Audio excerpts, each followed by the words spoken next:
Պարոն նախագահ, ԱՄՆ պետքարտուղարի այցը Հայաստան, դուք անվանել եք Հայաստանի ընտրություններին միջամտելու փորձ։ Ինչու եք այդպես կարծում եւ ձեր կարծիքով օտարերկրյա պետությունների աջակցությունը ցանկացած տեխնացուի օգտին կարող է ազդել ընտրողների կողմնորոշման վրա։ Նայեք, ես ոչ թե որակել եմ այդպես, ինձ հարցրել են, կարող է սա դիտվել որպես միջամտություն, ես ասել եմ այո։ Իմ որակելու նախաձեռնությունը իմը չէր, բայց իհարկե նման իրավիճակներում մի քանի օր մնացած միջև ընտրությունները, ցենց հրատապ այց չհայտարարված ոչ հայտնի հանրությանը օրակարգով եւ ցենց նպատակով իհարկե այդպիսի մտահոգությունների տեղիք տալիս է։ Սա կա։ Հատկապես մենք տեսնում ենք, որ վերջերս քարոզարշավի մաս է դարձրել նաև եվրոպական որոշ երկրներից պատվիրակությունների այցը։ Երբ նայում ես թե վերջապես ինչ բովանդակային փաստաթղթեր են ստորագրում, առանձնապես բան չկա, բայց այցը որոշակի քարոզչական բնույթ անկասկած կրում է։ Ինչն է ստեղված, մենք դառնում ենք աշխարհաքաղաքական, այսպես ասենք, մրցակցության կենտրոնում, ինչը լավ տեղ չի բերելու Հայաստանի համար։ Կարող է ցանկացած պետության աջակցություն ինչ-որ տեխնացուի դիտվել որպես ընտրողներին, այսպես ասած, կողմնորոշման վրա ազդել։ Օրինակ, մենք տեսնում ենք, թե ինչպես են իշխանականներն ասում, որ Ռուսաստանը ընդդիմադիրներին է աջակցում։ Ես Ռուսաստանից որևէ հայտարարություն ընդդիմադիրների օգտին չեմ լսել, բայց եվրոպական երկրներից հայտարարություններ իհարկե կան։ Եվ ոչ մեկ հայտարարություն է, այլ ուղղակի սա արդեն ոչ է։ Նայեք, երևի 10-15 տարի առաջ դա կհամարվեր վատ դրսևորում, այսպես ասենք, բայց հիմա ամեն ինչ խառնվել է եւ տվյալ դեպքում պետք է հանգիստ նայել այս ամենին։ Ինքը լավ չի, ինքը փորձ է ազդել ընտրությունների վրա եւ այսօր այն կողմը, որը փորձում է ընտրությունների վրա ազդել, փորձում է հիմնավորել դա մյուս կողմի ազդեցության փորձերով։ Եվ այսպես փոխադարձ անընդհատ էսկալացիայի այսպես աստիճաններով բարձրանալը լավ տեղ չի կան։ Պարոն նախագահ, ընտրությունների նախաշեմին Ռուսաստանի Դաշնությունը սանկցիաներ է կիրառում հայ տնտեսվարողների մթերքների վրա, որոնք որ արտահանվում են ԵԱՏՄ շուկա։ Դուք այստեղ քաղաքական ենթատեքստ տեսնում եք, թե ոչ։ Վերջերս նաև սանկցիա կիրառվեց Ջերմուկ գրուպի ապրանքանիշի վրա։ Մեզ հայտնի է, որ Ջերմուկ գրուպը պատկանում է Վայոց-Ձորի մարզպետի, քպական մարզպետի հորը, շատերը հենց այստեղ քաղաքական ենթատեքստ են տեսնում։ Ռուսաստանի Դաշնության նախագահը շատ ուղիղ ակնարկել է, որ պետք է Նիկոլ Փաշինյանը ընտրություն կատարի ԵԱՏՄ-ի եւ ԵՄ-ի միջև։ Դուք ինչպես եք տեսնում այդ ընտրության ելքը, այսինքն դուք ինքներդ կարող եք ընտրություն կատարել եւ կարող եք ընտրել երկուսը միաժամանակ, ինչպես եք դա տեսնում համատեղությունը։ Նիկոլ Փաշինյանը ասում է, որ եթե իրենից բացի դուք, Սամվել Կարապետյանը եւ Գագիկ Ծառուկյանը գան իշխանության, ապա անխուսափելի է լինելու պատերազմը եւ ամբողջ քարոզարշավի Երրորդ հարկն է կառուցում այդ հարցի վրա։ Լավ, երեք հարկանի հարց է դառնում։ Ես կառաջարկեի, եթե պետք է մենք մի ԵԱՏՄ-ն ավարտենք։ Մի 2-3 անգամ կարող ենք sense պատասխանել այ։ ԵԱՏՄ-ի մասով։ Նայեք, ակնհայտ է, որ ԵԱՏՄ-ը եւ Եվրոմիության անդամակցությունը անհամատեղելի է։ Սա ընդունում է նաեւ Հայաստանի իշխանությունը։ Բայց ինչ է ասում Հայաստանի իշխանությունը, ասում է մենք բռնել ենք այս ճանապարհը, դուք սպասեք, երբ որ մենք կհասունանանք, պատրաստ կլինենք, մենք ձեզ կասենք։ Ռուսաստանի պես խոշոր երկրների հետ այսպիսի լեզվով չեն խոսում։ Ոչինչ չեն խոսում։ Աշխարհում ընդունված կարգը հետևյալն է։ Յուրաքանչյուր գերպետություն ունի որոշակի աշխարհաքաղաքական շահեր եւ ինքը իր հարաբերությունները, իր առևտրային ռեժիմները համադրում այդ շահերի հետ։ Նայեք Միացյալ Նահանգների քաղաքականությունը ինչպիսին է։ Չինաստանի նկատմամբ, Կանադայի, Մեքսիկայի, նույնիսկ բարեկամ երկրների նկատմամբ տարիֆային քաղաքականությամբ փորձում է ինչ-որ սիգնալներ տալ, այսպես ասենք, ինչ-որ բան ցույց տալ, իր ուժը, իր կարողությունը։ Այդ տեսանկյունից Ռուսաստանը չափազանց համբերատար է։ չափազանց համբերատար։ Բայց մոտեցումը հետևյալն է, եթե դու բարեկամ երկիր ես, ուրեմն քո հետ մեկ առևտրային ռեժիմների մեջ կարող ենք լինել։ Եթե դու դուրս ես գալիս այդ բարեկամ երկրի կարգավիճակից, գնում ես դեպի երկրներ, որոնք Ռուսաստանի հետ ճշնամացած են այսօր, ուրեմն դու այլ ռեժիմների մեջ կարող ես հայտնվել։ Եվ սրա մասին իրենք ասում էին, սա բան չէ, հանկարծակի չէ։ Առնվազն վերջի 2 ամսվա ընթացքում Ռուսաստանի պաշտոնյաները անընդհատ դա հուշում են։ Ես իմ ելույթներում միշտ ասում եի, որ զգուշ եղեք։ Չի կարող երկրի արտաքին քաղաքականությունը համահունչ չի լինի երկրի տնտեսական շահերի հետ։ Այն ինչ անում է այսօր Հայաստանի կառավարությունը, հակառակ ուղղությամբ է տանում երկրի տնտեսական շահերը։ Սա խփելու է ուղղակի ժողովրդի բարեկեցության վրա։ Ինչ մենք արդեն տեսնում ենք դրսևորումները։ Իմաստը պետք չի զարմանալ, սա պետք է հարցնել հետևյալը։ Այս կառավարությունը այս հաշվարկները արել է, թե իրենց համար, չգիտեմ ինչի, դա անակնկալ է։ Թե մտածել են, թե այնուամենայնիվ սենց էլի կուլ կտան, էլի բան չեն անի։ Ինձ համար սա սպասվելիք իրադարձությունների մի շղթայի սենց հետևողական շարունակությունն է։ Օքեյ, ասում են ժողովուրդն է, հա, տուժում։ Երկրի Ժողովրդի ժողովուրդն մասին պետք է մտածել։ Չէ, Ռուսաստանի Դաշնությունից։ հիմա դուք ինչ եք առաջարկում, Ռուսաստանի Դաշնությունը մտածի մեր ժողովրդի մասին, թե առաջերտին մեր կառավարությունը մտածի մեր ժողովրդի մասին։ Ենթադրում եմ, որ առաջերտին մեր կառավարությունը պետք է մտածի մեր ժողովրդի մասին, առաջերտին։ Եվ չանի քայլեր, որոնք խփում են այդ հենց մեր ժողովրդի բարեկեցությանը։ Իսկ Ռուսաստանի Դաշնությունը ինքը առաջնորդվելու է առաջերտին իր պետական ազգային շահերով։ Ուրիշ մոդել ուղղակի չկա։ Իմ տպավորությամբ ես ուղղակի գնահատական կտամ իմ sense հայացքով ոնց եմ տեսնում։ Իրենք համարում են, որ հայ ժողովուրդը բարեկամ ժողովուրդ է, շատ են ուզում, որ Հայաստանի Հանրապետությունը լինի բարեկամ երկիր, բայց այն հարցազրույցները, այն հայտարարությունները, որ անում են պաշտոնյաները, նշանակում է, որ բարեկամ երկիր տեսնելով Հայաստանին, իրենք տեսնում են ոչ բարեկամ կառավարություն։ Եվ փորձում են այդ կառավարությանը հուշել, որ սա անվերջ չի կարող շարունակվել եւ սա հետևանքները ունենալու։ Վլադիմիր Պուտինի հետ հեռախոսով 200 անգամ խոսելը Նիկոլ Փաշինյանը հայտարարել։ Ինչի մասին է վկայում, վատ թե լավ հարաբերություններ։ Ես կարծում եմ, որ ենթադրում եմ, որ Նիկոլ Փաշինյանը մտածում է, թե այս ներքին կորուծիտներում իր հաջողությունը նաեւ արտաքին կորուծիտների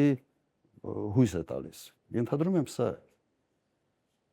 Բայց արտաքին հարաբերություններում այդ կորուծիտներ հասկացողությունը ուրիշ անուն ունի, կոչվում է դիվանագիտություն։ Եթե դու դիվանագիտությունը խառնում ես կորուծիտների հետ, վերջի անպայման մի փոսի մեջ ես հայտնում։ Այն երկիրը չի, որը չի հասկանում կամ չի տեսնում, թե դու ինչ ես անում։ Պարոն Քոչարյան, ես մի քանի հարց ունեմ, որոնք բխում են հազարավոր սյունեցիների մտահոգություններից, բայց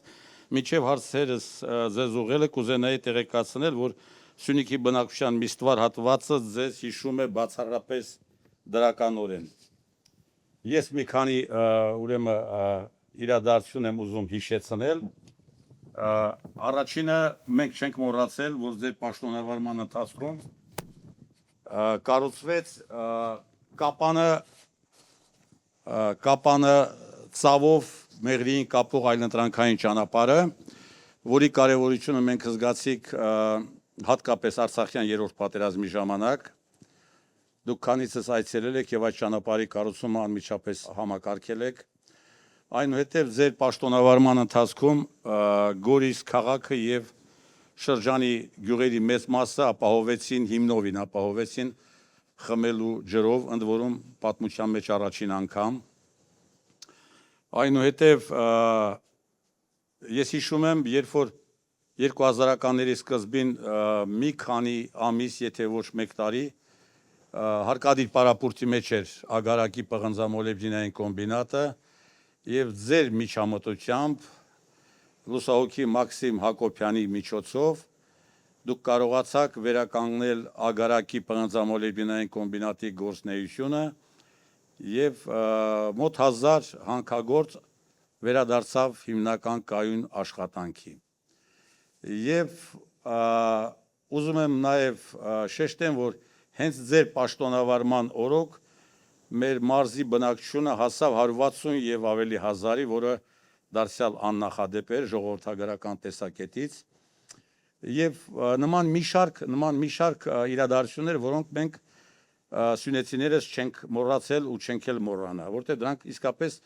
պատմական իրադարձություններ են Սյունիքի նորագույն շրջանի պատմության մեջ։ Եվ դա ոչ միայն ես հիշում եմ հենց այնպես ինքնանպատակ ձևով, այլ այդ ամենը թույլ են տալիս ասելու, որ դուք լավագույնս եք պատկերացնում Սյունիքի հիմնախնդիրները եւ կարեւորում եք Սյունիքի ռազմավարական նշանակությունը։ Հենց այս հանգամանքը հաշվի առնելով ես կուզենայի ձեզ մի քանի հարց ուղղել։ Առաջին հարցը ես պիտի հետեւյալ ձևով ձևակերպեմ։ Ես կուզենայի ձեր քաղաքական ուժի եւ անձամբ ձեր պատասխանը Թրամփի ուղի կամ թրիփ կամ ինչպես Իլհամ Ալիևն է ասում Զանգեզուրի Միջանցքի հետ կապված։ Բազմաթիվ հարցեր կան, բնականաբար ձևաչափը թույլ չտա, որ ես կոնկրետ նշեմ այն հարցերը, որոնք մեզ մտահոգում են, եթե հարկ լինի կարող եմ ասել, բայց մի բան ստույգ կարող եմ հայտարարել, որ այն ինչ որ մեզ առաջարկում են իշխանական լրատվամիջոցների իշխանության ներկայացուցիչները, մենք համաձայն չենք այդ ներկայացվող տեսակետի հետ, որովհետև կրկնում եմ, բազմաթիվ անորոշություններ կա, բազմաթիվ։ Ուրեմն նույնիսկ մինչև հիմա օգոստոսից մինչև հիմա գրեթե 1 տարի անցել, բայց որևէ մեկը իշխանությունից մեզ չի կարողանում պատասխանել պարզագույն հարցին, ինչ պարամետրեր է ունենալու թրիփը։ Դուք տեսաք, որ Արաքս գետից մինչև Մեղրի քաղաքի, ասենք հիվանդանոցի շենքը մի քանի մետր է։ Եթե իրենց խոստացած տրանսպորտային ուղին, երկաթուղային ուղին, մյուս ուղիները հաղորդակցության կառուցեն, ապա Մեղրի քաղաքը պետք է արդեն Ագարակի հետ միասին չլինի։ Դրա փոխարեն մենք թուրքական եւ ադրբեջանական քարտեզներում տեսնում ենք ամբողջ Սյունիքի մարզի վրա գրված է Զանգեզուրի Միջանցք։ Եվ նման մի շարք հարցեր կա։ Հարցերից մեկն էլ, որ Սյունիքում բավականին ակտիվ քննարկում են, հետեւյալն է։ Մեր հայրենի տունը, մեր երկրամասը 49 գումարած 49 տարով տրվում է Ամերիկայի Միացյալ Նահանգներին, երրորդ մի պետության տալու պայմանով, թեև կարելի է ենթադրել ում են տալու, եւ սյունեցիներից, տեղաբնակներից չեն հարցնում, կարելի է տալ թե չէ, թեև մեր սահմանադրությամբ նախատեսված է հանրաքվե, տեղական հանրաքվե։ Մի խոսքով, այսպիսի բազմաթիվ հարցեր եւ մեզ համար շատ կարեւոր է անձամբ ձեր եւ ձեր գլխավորած քաղաքական ուժի դիրքորոշումը Թրամփի ուղու վերաբերյալ։ Ուղղակի երկու խոսքով դուք թվարկեցիք մի քանի ծրագրեր, որոնք այստեղ իրականացվել են եւ իսկապես Ագարակի կոմբինատը սկսեց աշխատել հենց այդ տարիներին եւ Մեղրիում աշխատատեղերի առումով պատկերը իսկ փոխվեց։ Ես ուրախ եմ, որ մինչ այսօր աշխատում է, սեփականատերը ինչքան հասկանում եմ փոխվել է, բայց այնուամենայնիվ կոմբինատը աշխատում է։ Մի քիչ ծավալները ոնց որ նվազել են, բայց սա միգուցե ժամանակավոր բնույթ է կրում։ Հիմա հիմնական հարցը տրիպը։ Մոտեցումը մեր հետևյալն է։ Այս մոդելով, որը առաջարկված է, ինքը Հայաստանի Հանրապետությանը գրեթե ոչինչ չի տալիս։ Գրեթե ոչինչ։ Ուրեմն տրիպը Հայաստանին ինչ որ բան տալու համար պետք է երաշխավորված լինի, որ այդ երկաթուղին հասնելու է մինչև Երասխ։ Այդ համաձայնագրի մեջ, այդ փաստաթղթի մեջ չկա նման բան։ Կա ընդհանուր հայտարարություններ բոլոր կոմունիկացիաների բանի վերաբերյալ։ Իմ ձևակերպումը հետևյալն է։ Տրիպը Միացյալ Նահանգների ծրագիրն է Հայաստանի Հանրապետությունում Թուրքիայի եւ Ադրբեջանի համար։ Իմ ձևակերպումը սա է։ Ես չեմ տեսնում նաեւ Միացյալ Նահանգների ուղիղ շահերը այստեղ, ավելի ճիշտ տեսնում եմ շահը Իրանի սահմանում ներկա լինելու հանգամանք։ Սա հիմնական ոնց որ Միացյալ Նահանգների շահն է։ Այդ տեսանկյունից սա պրոբլեմային է։ Հատկապես եթե Հայաստանի բաժնեմասը այս ծրագրում ընդամենը 26%-ը 42 կիլոմետրանոց հատվածից տրանզիտային մուտքերը 26%-ը փող չի ընդհանրապես։ Ընդհանրապես։ Որը մոտեցումը հետևյալն է։ Կամ տրիպը ընդլայնել, մեծացնել մասշտաբը, ես տեսնում եմ նաև առաջարկը հետևյալն է, հասնել մինչև երասխ, այդ դեպքում երաշխավորված կլինի ամբողջ ծրագիրը, եւ իհարկե դա չի կարող լինել միայն Միացյալ Նահանգների ներկայացումը։ Մենք Իրանի Իսլամական Հանրապետության հետ լրջագույն խնդիրներ ունենալու ենք։ Ես չեմ կասկածում։ Ուրեմն կամ պետք է այդ ծրագիրը համալրվի այլ պետություններով, որոնց նկատմամբ Իրանի վստահությունը կա, եթե չի համալրվում, ապա խնդրալուց ծրագիրը զուտ աշխարհական շահերի բախման առումով։ Դե պարոն նախագահ, ներողություն, դե նաև կա մի մեծ սուտ, որի փր դա նպատակ ունի Ադրբեջանի արևմտյան շրջանները Զանգելանի տարածքից ասենք կապել Նախիջևանի ինքնավար հանրապետության հետ, բայց մենք նայեք, կա մեկ այլ տարբերակ։ Ճանապարհը կառուցել, երկաթուղ են կառուցել մեր միջոցներով եւ որպես sense կապող ճանապարհ Ադրբեջանի եւ Նախիջևանի կարող է հանգիստ աշխատել առանց աշխարհակահաղական կոմպոնենտի։ Գումարները մեծ չեն այստեղ եւ Հայաստանի Հանրապետությունը շատ հանգիստ ի վիճակի է դա անել։ Ինձ մտահոգում է հետեւյալը, որ այդ ծրագիրը անպայման լարվածություն է ստեղծելու Հայաստանի եւ Իրանի միջև։ Չի կարող այդ լարվածությունը չլինել։ որ իրավունք մենք չունենք։ Նայեք, վերջի իրադարձությունները այսօր ըստ էության Միացյալ Նահանգները պատերազմի մեջ են Իրանի հետ։ Եվ այն ինչ արել են Միացյալ Նահանգները բանակցային գործընթացի ժամանակ ռմբակոծել, սպանել առաջնորդին հոգևոր եւ երկրի առաջի դեմքին սպանել մի շարք բարձրաստիճան պաշտոնյաներին, սա չի կարող հետքեր չթողել։ Եվ հատկապես նայեք, թե ինչ ասիմետրիկ պատասխան է տվել Իրանը։ Ով էր մտածում 3 ամիս առաջ, որ Իրանը կարող է հարվածել Միացյալ Էմիրություններին, Կատարին, Բահրեյնին, Քուվեյթին, իրենք զգացին, որ նպատակը Միացյալ Նահանգների եւ Իսրայելի ռեժիմի փոփոխությունն է, իսլամական հանրապետության իության փոփոխությունն է։ Սա իրենք համարեցին ասենց գոյաբանական, այսպես պայքար եւ գնացին ասիմետրիկ պատասխանների։ Ոչ ոք չէր, օրինակ ինձ համար սա ասենց ասեմ, մտածում է, որ դա ասիմետրիկ հնարավորություն ունի դա անելու, բայց կհամարձակվի թե ոչ, ասենց մեծ հարցական է։ Միացյալ Նահանգներում, օրինակ Վաշինգտոնում ոչ մի վերլուծաբան այդպիսի տարբերակ չի էլ քննարկել, չեն մտածել, բայց Իրանը արեց։ Հիմա որտեղ են երաշխիքները, որ Իրանը համապատասխան ձևով չի արձագանքելու։ Ինչ է կարող անել, ուղղակի փակել սահմանը։ Կարող է չէ, հենց ամերիկացիք հայտնում են այստեղ, փակում է սահմանը։ Ասում են ստոպ, այլևս դուք մեզ չեք հետը։ Հետաքրքիր չեք մեզ։ Վերեմ թվեր Հայաստանի եւ Իրանի արտաքին առևտրի ծավալներում Հայաստանի հետ առևտուրը ձեր կարծիքով քանի տոկոս է անում։ Մոտարապես 0.2-0.3 մոտարապես տոկոս։ Իրանում չեն էլ նկատելու։ Ուրեմն պետք է այդքանը հասկանալ, մեզ պետք է այս սահմանը, այո պետք է։ Սա միայն ոչ թե սահմանը եւ հնարավորություն է առևտուր անել Իրանի հետ։ Այս ճանապարհից մենք օգտվում ենք նաեւ առևտուր զարգացնելու համար Արաբական Էմիրությունների հետ, ծավալը այստեղ բավական մեծ էր եւ ըստ էության սա ելք է դեպի Հնդկական օվկիանոս։ Եվ սա վտանգի տակ դնել, ասենց մեկ ճանապարհի 43 կիլոմետրանոց մի կտորի ասենց տրանզիտի համար կներեք, սա բանալ ողջամտությունը շատ հեռու է։ Նախ միջև տրիպը պետք է բանակցվեր Իրանի հետ,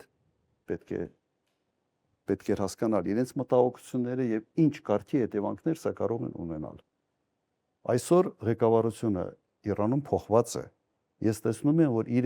իրենց շահերը պաշտպանելու գործում շատ ավելի վճռական են, քան եղել են։ Շատ ավելի վճռական են։ Եվ Հայաստանի կառավարությունը ուղղակի ականջին օղ պետք է անի մտածելով, թե հարևանի թե դու հարաբերությունները պատրաստ ես փչացնել։ Երևի այսքանը։ Պարոն նախագահ, բարև ձեզ։ Այսօր գտնվում ենք Մեղրի քաղաքում, մեզնից մի քանի մետր հեռավորության վրա մեր բարեկամ երկիր Իրանի սահմանն է, եւ թույլ տվեք ինձ էլ հարց տալ թրիփից, այ դուք նկարագրեցիք երկու, այսպես ասած, ծայրահեղություն։ Մի կողմից թրիփը գրագետ օգտագործելու դեպքում կարող է մեզ օգուտներ բերել, մյուս պարագայում տարածաշրջանային լուրջ անվտանգություն մարտահրավերներ ստեղծել։ Այդ դեպքում մեր երկիրը ինչ քաղաքականություն պետք է վարի, որպեսզի եւ օգուտները չկորցնի,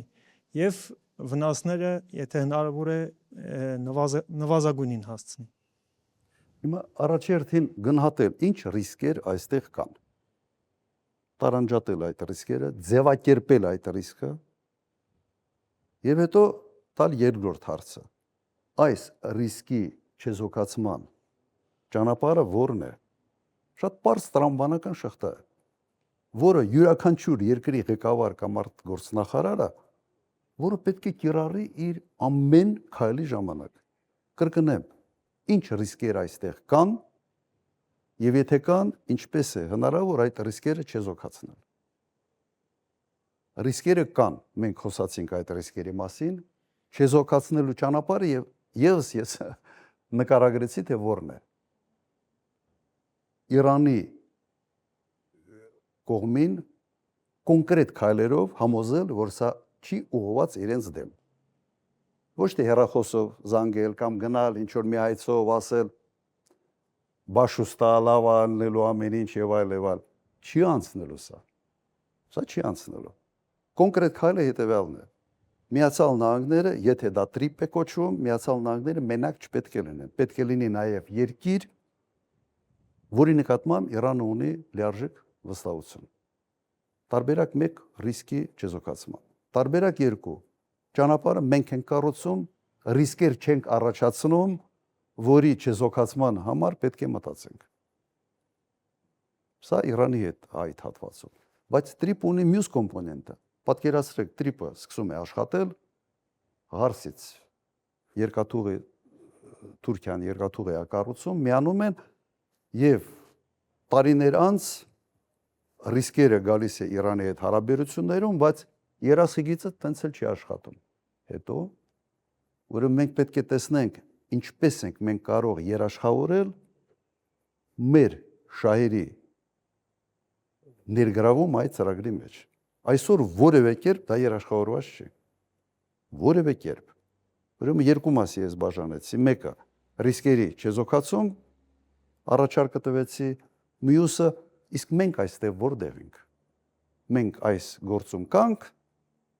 թե չկանք։ Մենք դիտորդ ենք, էլի, սենց նայելով ենք, թե երկաթուղին ոնց է գնում գալիս դեպի Թուրքիա։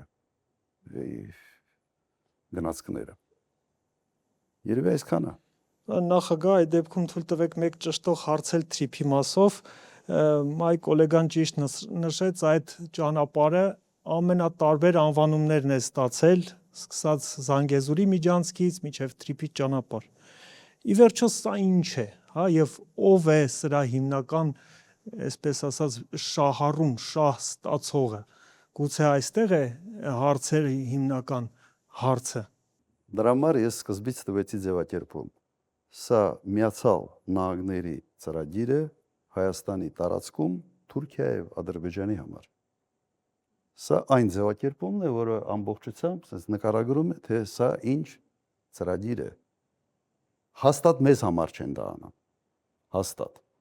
Ադրբեջանի շահը ակնհայտ երևում է դա կապը Նախճիվանի հետ եւ կապը Թուրքիայի հետ։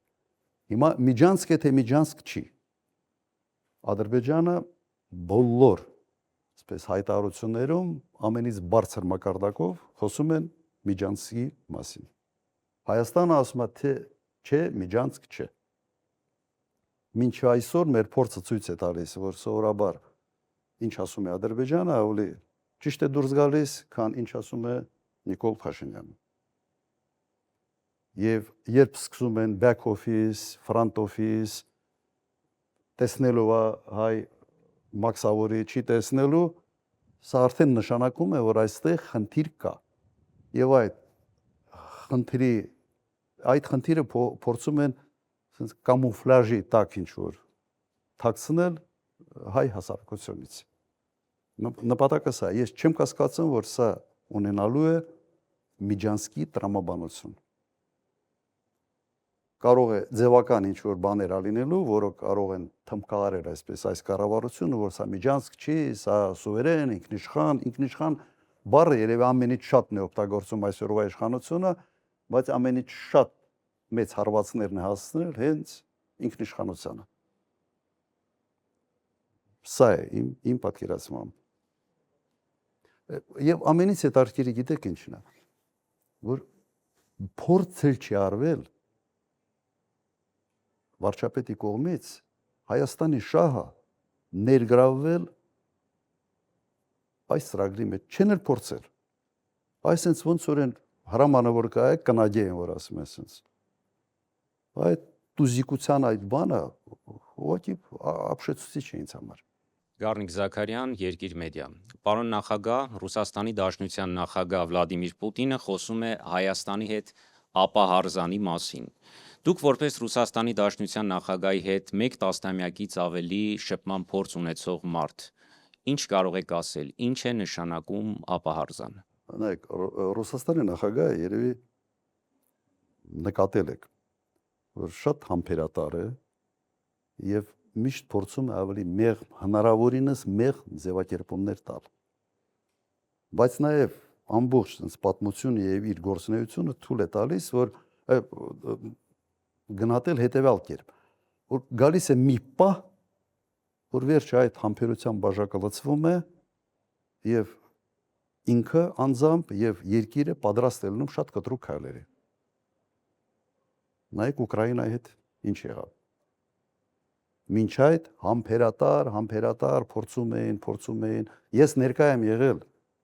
նաեւ իմ ժամանակ սկսել էր այդ Ուկրաինայի դեպի արևմուտքը դեպի ՆԱՏՕ այդ շարժը, քաղաքական շարժը։ Եվ տեսնում էի, թե ինչ համբերատարությամբ փորձում էին դա ինչ որտեղ բան անել, զսպել։ Դա Յուշենկոյի ժամանակ էր։ Վերջը նույն մոդելն է այստեղ։ Այս շատ հանգիստ, շատ համբերատար կեցվածքը ընկալվում է որպես, ես չգիտեմ, սխալ են ընկալում որպես համաձայնություն կամ որպես մի կեցվածք, որը կարելի է 2-3 զանգով կամ 200 զանգով փոխել։ Սխալվում է։ Եվ երկրորդ հարցը հայ-ռուսական հարաբերությունների հետ կապված, եթե թույլ կտաք, Փաշինյանը եւ իր թիմը հիմնական ընդդիմադիր տեխնացուներին մեղադրում է Հայաստանում Ռուսաստանի շահերը ներկայացնելու մեջ։ Ասում են, որ ընդդիմությունը Կրեմլից հրահանգներ է ստանում, ոմանց մեղադրում են անգամ FSB-ի գործակալներ լինելու մեջ։ Այսքանից հետո, պարոն նախագահ, այս պայքարը ներքաղաքական է, թե աշխարհաքաղաքական։ Պետք է առաջինը տեսնենք, թե առաջի ազդակները եւ առաջի այդ քայլերը ով էր անում։ Հիմա ընդդիմությունն էլ կարող է ասել, որ դու հրահանգները ստանում ես Բրյուսելից կամ Վաշինգտոնից կամ որևէ մեկ այլ կենտրոնից։ Սա եւս երկիրը ներսից բաժանելու տարբերակ է։ Առաջին չէր ասում սև ու սպիտակ, հարուստ աղքատ, հին նոր, նախկին, ոչ նախկին, հիմա արևմուտք եւ Ռուսաստան։ Ես կարծում եմ սա մարդու էությունից է գալիս, ինքը անպայման պետք է բաժանի, անպայման պետք է ներսում ատելություն ստեղծի ինչ որ տարբեր մոտեցումների մեջ եւ փորձի այդ լարվածության մեջ ինչ որ իր տեղը գտնի, իր օրակարգ տանի։ Կարծում եմ սա է։ Նայեք, հիմա ասում են ինչ են ասում, որ մարդկանց մեղադրում են, որ ռուսական շահերն են առաջ մահ։ Հիմա ես կառաջարկեի մի հատ նայել ՀԱՏՄ-ի մասնակցությունը Հայաստանին դրական բան տվել է թե չտվել։ Կրկնեմ այդ միտքը հանդիպումների ժամանակ ասում եմ, Հայաստանի բնակչության 80%-ը զգալիորեն կախված են Ռուսաստանի հետ հարաբերություններից։ Այս կամ այն աստիճանի։ Սա Հայաստանի շահերի մասին է խոսում, թե ում շահերի մասին։ Եթե Հայաստանի շահերը այս հարցում համընկնում են Ռուսաստանի շահերի հետ, եւ դու հետապնդում ես հենց Հայաստանի շահերը, դու դառնում ես հենց ռուսական գործակալ, դա ապուշություն է, ոչ ապուշություն է։ Ճիշտ հակառակ գնահատականը ես կարող եմ տալ հետևյալի մասին։ Երբ որ դու վարում ես քաղաքականություն, որը 180 աստիճան հակառակ կողմի վրա է քո տնտեսական շահերի։ Սրան ու ինչ դնենք։ Միգուցե սա է գործակալության, այսպես գործակալի ֆունկցիա, երբ դու անում ես ոչ թե քայլեր, որոնք քո երկրի շահերից է բխում, քո ժողովրդի շահերից է բխում, այլ դու անում ես քայլեր, որոնք բխում են այլ երկրների աշխարհաքաղաքական շահերից։ Օրինակ, ցավացնել Ռուսաստանին։ Ռուսաստանին ընդհանրապես հանել այս տարածաշրջանից։ Հիմա եթե Ռուսաստանը այստեղից գնալով Հայաստանը շահում է, բացատրեք ինչով է շահում։ Ես պատրաստ եմ դա լսել։ Եթե ԵԱՏՄ-ից դուրս գալ դեպի Եվրոմիություն մեզ կհարստացնի, նստենք քննարկենք։ Միա ցույց տվեք, թե ինչպես պետք է Հայաստանը հարստանա։ Հայաստանի բնակչության բարեկեցությունը դրանից ինչպես է լավանալու։ Նստենք խոսանք, առարկայական խոսանք, այլ ոչ թե յառլիկներ կախելով ինչ որ մարդկանց վրա։ Առարկայական խոսակցություն չկա։ Երբ սկսում են պիտակներով խոսալ, սա նշանակում է, որ դու բան չունես, փաստարկներ չունես եւ դու անցել ես, դու անում ես այն, ինչ քո մոտ լավ է ստացվում, իսկ իր մոտ դա լավ է ստացվում։ Պարոն նախագահ, Ռուսաստանում հայկական արտադրանքի նկատմամբ սահմանափակումների ֆոնին Փաշինյանը հայտարարում է, որ արտահանման համար հնարավոր է օգտագործել ախալքալակ Կարս երկաթուղին, այդ թվում նաև դեպի Եվրոպա։ Ձեր կարծիքով սա իրական լուծում է այդ խնդրին եւ արդյոք Հայաստանը կարող է այդ կերպ շրջանցել ռուսական, այսպես ասած, պատժամիջոցները։ Իսկ դու ինչ ունես Եվրոպա արտահանելով։ Այդ դեպքում կառավարությունը պետք է ասի հետևյալը. Ժողովուրդ ջան,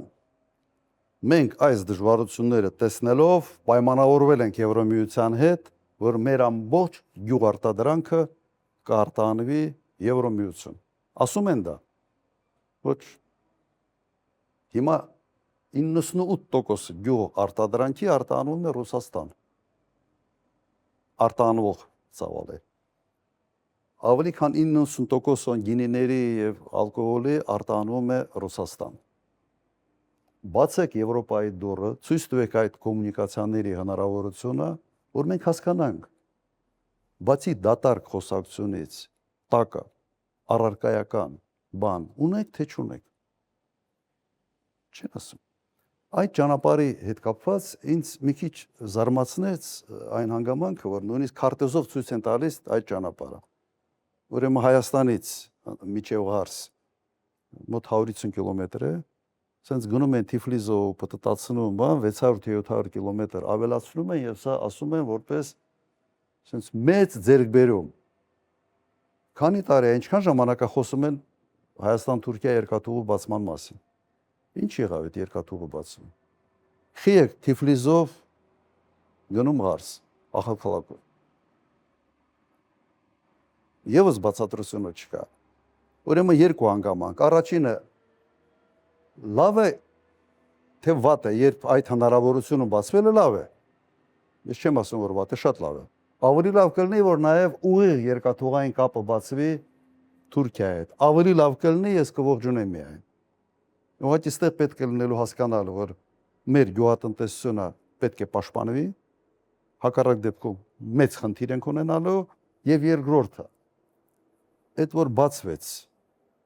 դու ինչ ունես այդ ուղղությամբ տանելու Թուրքիայի հետ մենք գյուղատնտեսության առումով մրցակից ենք դու ոչ լոլիկ ոչ ծաղիկ ոչ էլ վարունգ չես կարողանալու անես ծախես դու հակառակն է գալու Ուրեմն այստեղ ես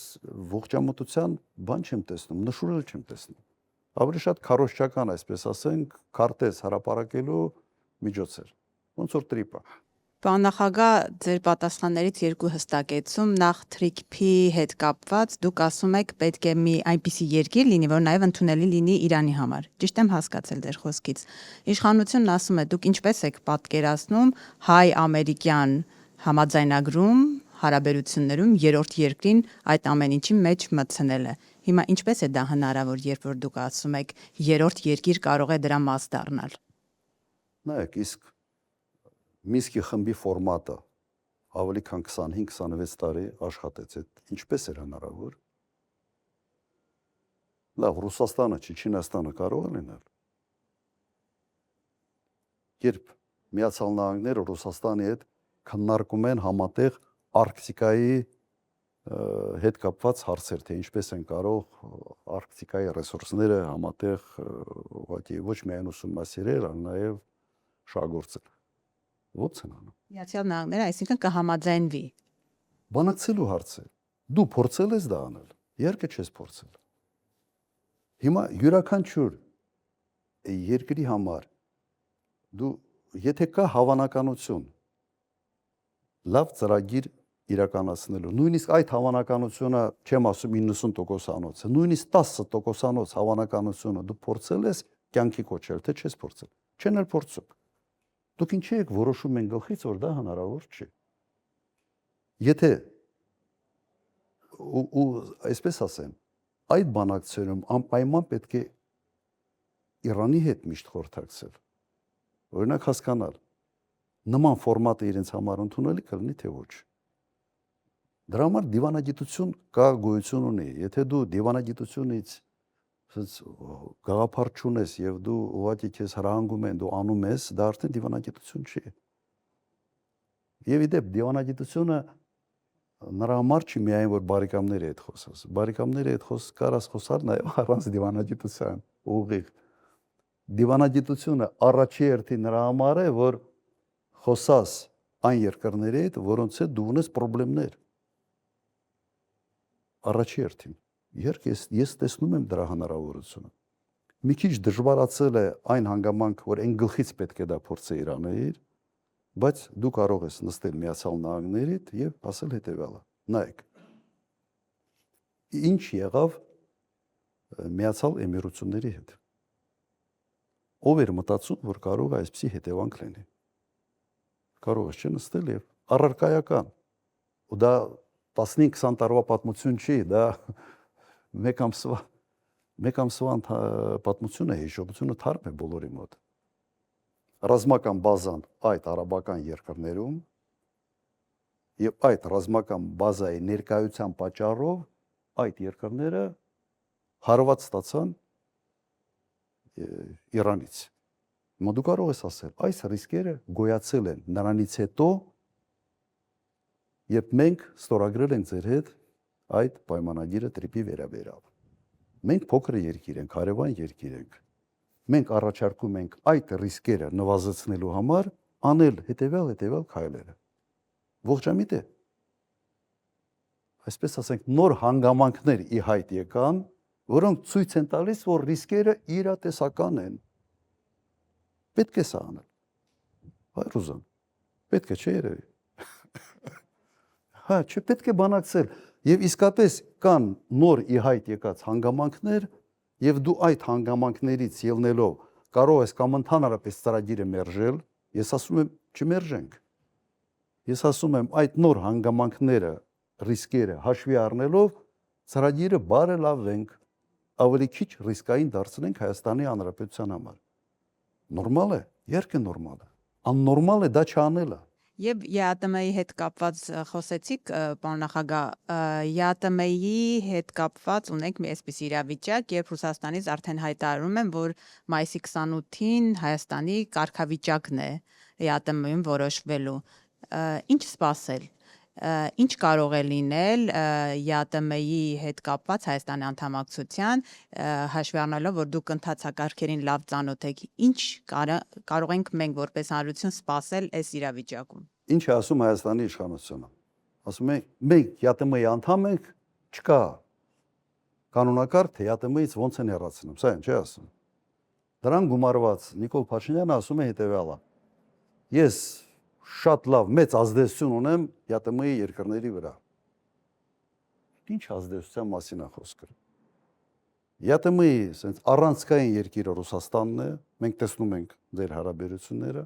Բելարուսիայի հետ ընդհանրապես չեք էլ շփվում, դեսպանեք հետ կանչել։ Ղրղստանի հետ այս տարիների ընթացքում մեկ պաշտոնական այս չի եղել փոխադարձ երկրի առաջնորդներին, միայն որոշ հարաբերություններ կա Ղազախստանի հետ։ Այդ ինչ ազդեցություն, ում վրա, այդ ինչով է արտահայտվել այդ ազդեցությունը։ Եվ դուք մտածում եք, որ կարող է Ղազախստանը ասենց որոշիչ ձայն ունենալ այս ամեն ինչի մեջ, բայց սա նույնիսկ սա մի կողմ դնենք։ Միացյալ Նահանգները Կանադայի հետ ուներ բոլոր պայմանավորվածությունները, համաձայնագրերը, Տրամպը եկավ, ասաց, տարիֆները փոխում են։ Դուրս չի գալիս։ Փոխեց։ Նույնը արեց Մեքսիկայի հետ։ Ունեն լրջագույն ամրագրված լրջագույն ձևով համաձայնություններ առևտրային ռեժիմների վերաբերյալ։ Միանգամից փոխեց։ Ստիպված Մեքսիկան էլ համաձայնվեց, Կանադան էլ, Կանադայի վարչապետը միանգամից թռավ Չինաստան, փորձում է պայմանավորվել այսպես այ ուղղություններով դիվերսիֆիկացնել իր առևտուրը։ Ինչի վրա եմ ասում։ Կա պետության կալիբր, որը կարող է այս բոլոր համաձայնագրերը ասենց մի կողմ դնել եւ անել ճիշտ այն, ինչ բխում է իր պետական շահերից, իր ազգային շահերից։ Եթե մինչ այսօր այս մարդիկ չեն հասկացել, որ աշխարհը այսպես է գործում, ուրեմն ոչինչ չեն հասկանալու։ Կարծում եմ ինչ որ չափով հասկացել եմ, բայց փորձում են հերթական անգամ խաբել, մոլորեցնել մեր ժողովրդին։ Եվ ընդհանրական հարցը Ռուսաստանին վերադառնան կրկին, պարոն նախագահ, մենք վերջին օրերին ամենօրյա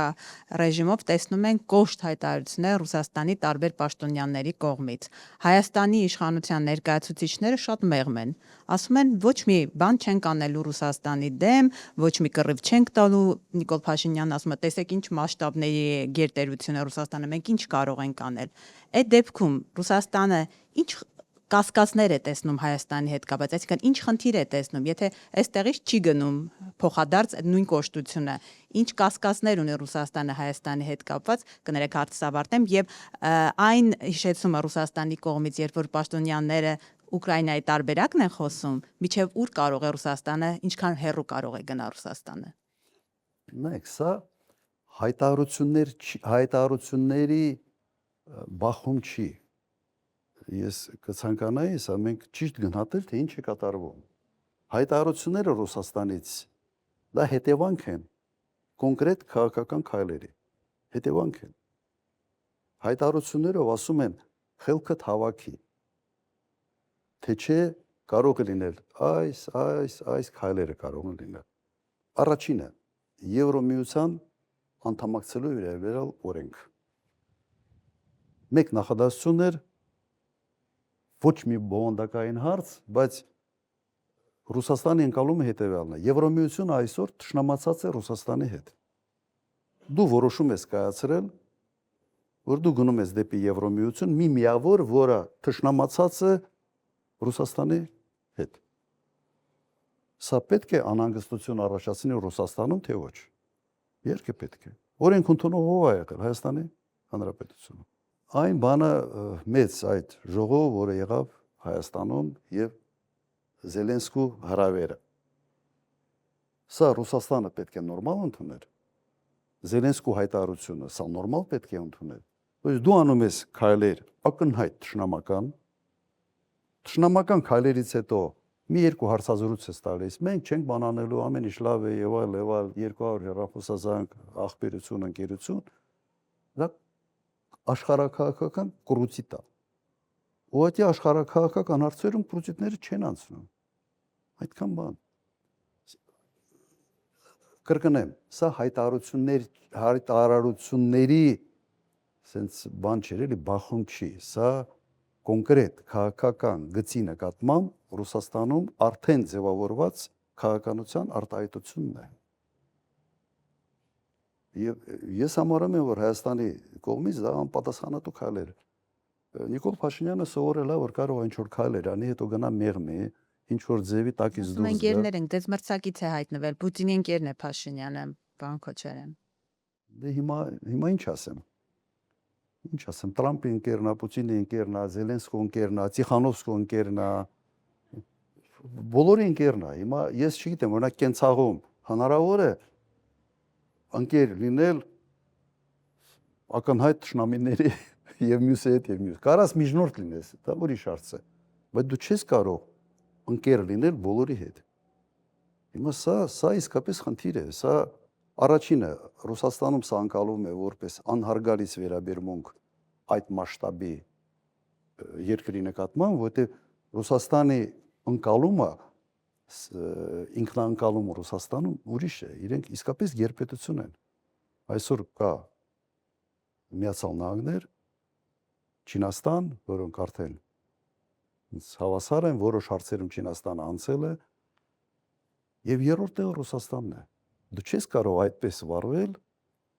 այդ մասշտաբները ունեցող երկրների հետ։ Եվ իդեպ որից կախվածությունը քո հսկայական է։ Ընդհանրապես 0.7%-ն է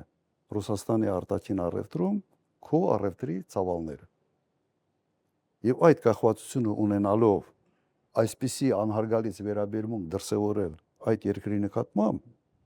ես նույնիսկ չգիտեմ սա բան իմ նորմատիվային լեքսիկան թույլ չտալիս ձևակերպում տալ, թե սա ինչ է նշանակում։ Չի կարող անպատասխանատվություն։ Պարոն նախագահ, գործող իշխանությունը Արցախ վերադարձի հարցը բարձրաձայնելը համարում է հրահրիչ, կոնֆլիկտածին, պատերազմի վտանգը մեծացնող։ Դուք Արցախից եք, ես եւ Նինան ենք եկել այստեղ Արցախից։ Հիմա քանի, այսպես ասած, արցախցիներով հավաքվել ենք, այն էլ Արցախին այսքան մոտ, Արցախ վերադարձ խաղաղ ճանապարհով հնարավոր է միջազգային իրավունքներին համապատասխան եւ դուք ինչպես եք պատկերացնում։ Այո, մեր ծրագրային նաև դրույթներից է Արցախ վերադառնալու իրավունքը, դա անբաժանելի իրավունքն է արցախայության։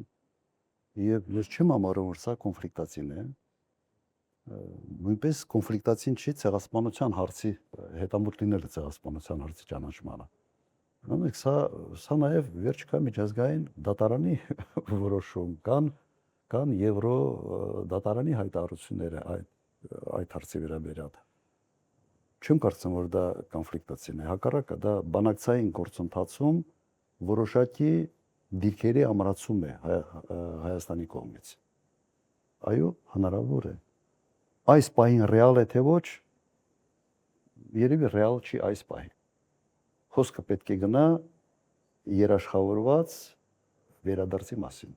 Անվտանգ ավելի ճիշտ ձևակերպում մտամ, անվտանգ վերադարձի մասին, այո, ռեալ է։ Եվ դժվար է դրա դեմ պայքարել իրականում։ Օրինակ Ադրբեջանի համար շատ դժվար է լինում, ինքը պետք է հիմնավորի թե ինչու։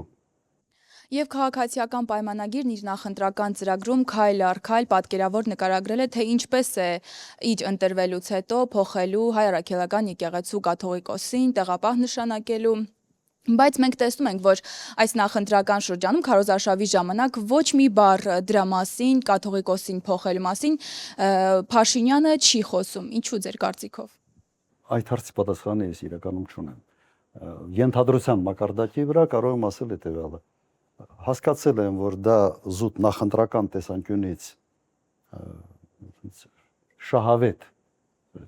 մոտեցում չի շատ խոսալի եկեղեցու մասին, նաև հույսը դնում են նրա վրա, որ ծրագիրը շատ մարդ չի կարդում եւ այդ ծրագրից իրենք չեն էլ համարյա խոսում, մենք ենք անընդհատ հիշատակում այդ ծրագրային կետը իրենց մոտ։ Թե ինչի են գրել այնուամենայնիվ ծրագրի մեջ, կարծում եմ սա ինչ որ տեղից հրանք են ստացել, որովհետեւ ուրիշ ողջամիտ ռացիոնալ բացատրություն այստեղ ես չեմ տեսնում։ Ինչ որ մեկին փորձում են համոզել, որ ինչ որ բան անելու են հայ առաքելական եկեղեցու դեմ։ Հիշեցնեմ, հարձակումը սկսեցին, երբ վեապարը Արցախի հարցի վերաբերյալ դրսում Շվեյցարիայում եթե չեմ սխալվում համապատասխան մեծ ժողովի ժամանակ ուղղակի հնչեցրեց։ Ուրեմն ինքը մի կողմից դա շատ հրապարակային չի ուզում դարձնի, որ նախընտրական, այսպես ասենք, տրամադրությունների վրա չազդի, բայց ծրագրում գրել են, որ ցույց տալու համար, որ գիտեք, ես այնուամենայնիվ իմ ծրագրում սա կա։ Ուրիշ բացատրություն այդտեղ չկա։ Ինչպես արդեն գործընկերներս նշեցին, Մեղրիում ենք մամուլի ասուլիս անցկացնում, խորհրդանշական վայր է։ Եթե Հայաստանի այլ հատվածի մի բնակչի, որը երբևէ չի գտնվել Սյունիքում, հարցնենք Մեղրին ումն է, գուցե ասի Ադրբեջանինը, քանի որ ձեր կառավարման տարիների հետ կապված պարբերաբար շահարկվում է, որ դուք Մեղրին Արցախով փոխարինելու ծրագիր եք ունեցել, այնուամենայնիվ այդպիսի բանակցություններ ձեր կառավարման ժամանակահատվածում եղել է, թե ոչ, եւ երկրորդ հարցը Նիկոլ Փաշինյանը պնդում է, որ եթե իր փոխարեն իշխանության գաք դուք, Սամվել Կարապետյանը եւ Գագիկ Ծառուկյանը, ապա պատերազմը անխուսափելի է լինելու, քանի որ հայտարարվել է, որ դուք խաղաղության նախաստորագրված պայմանագիրը վերանայելու եք։ Դուք նախորդ հայտարարությունների ժամանակ պնդել եք, որ ձեր ղեկավարած երկրի վրա Ալիևը չի հարձակվելու,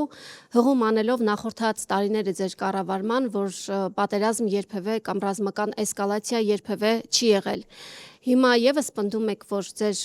կառավարման ժամանակ պատերազմ չի լինելու եւ ինչպես կարձագանքեք Նիկոլ Փաշինյանի այդ պնդմանը, որ եթե գաք իշխանության պատերազմ է լինելու։ Առաջինը դա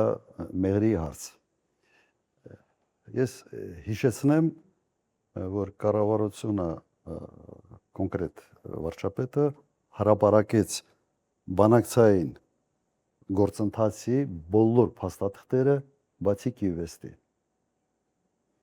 Բացի Կիևեստի փաստաթղթից բոլորը հրապարակել են։ Հարց չի առաջանում, թե ինչու չի հրապարակել այդ փաստաթղթը։ Ասում են չկա։ Սուտ են ասում։ Չի կարող այդ փաստաթուղթը չլինի, առաջինը։ Երկրորդը համանախագահողները ունեն այդ փաստաթուղթը։ Դու ուզում ես այդ փաստաթուղթը ստանալ չես կարողանում։ Մի հատ զանգում ես քո սիրելի Մակրոնին, եւ ինքը քեզ այդ փաստաթուղթը մի հատ բանով, մեյլով ուղարկում է եւ դու 15 րոպեից դու ունենում ես այդ փաստաթուղթը եւ հրապարակում ես։ Այդ փաստաթուղթում սևը սպիտակի վրա գրված է թե ինչ լուծումներ։ Գիտեք ինչի չի հրապարակում, որովհետև կոնկրետ խոսքը գնում էր Արցախը Հայաստանին միացնելու մասին։ Միացնելու մասին։ Ինչ է սա նշանակում, որ ամբողջ իր կառուցած թեզը, թե Արցախի հարցը կանխորոշված էր, որովհետև Ալմատայի, ասենց 91 թիվ էր գնում, չէ, Ալմատայի հռչակագրով Հայաստանը իբրև ճանաչել է, թե 92 թիվ արդեն չեմ հիշում, ճանաչել է